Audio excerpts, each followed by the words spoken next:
据了解，站市有155台小型以及1台中型的富康巴士，每一档平均提供28万转以上服务。所以一寡较旧需要汰换，因为正量付车在以后特别关键一台做价200万的车型来照顾行动无方便的弱势，同时佮加码关键10万块的社会救助金。市长为贴相当的感佩，透过关键典礼来感谢因的爱心。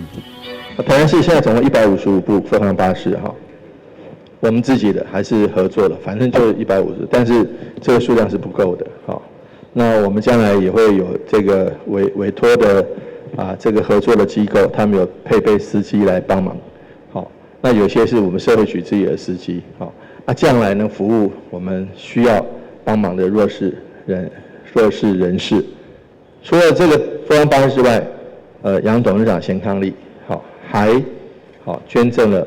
救护车，加护型的救护车，好，给消防局。那一台也是要200-300万，好，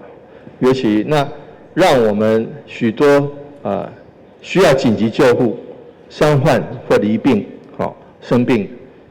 所以说这些车辆都是能够闻声救苦、闻声救命，需要帮忙，让许多我们台南市的市民能够在最需要、最无助的时候，就能够有救护的天使，或者是这个富康巴士的天使出现，能够帮忙。看到我们市长在电视上接受财讯谢金河社长的专访，很努力的行销台南市，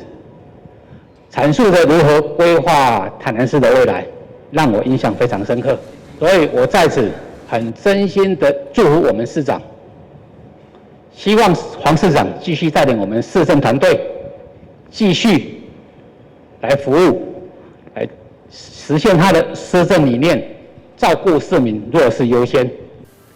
小局表示，为了减轻身心障碍者的家庭负担，但市府下资格弱势，享有每礼拜坐600一抓以来免费，嘛将对甲别人做伙坐以及偏远地区的民众拢享有优惠。嘛提醒有需要一定要先预约，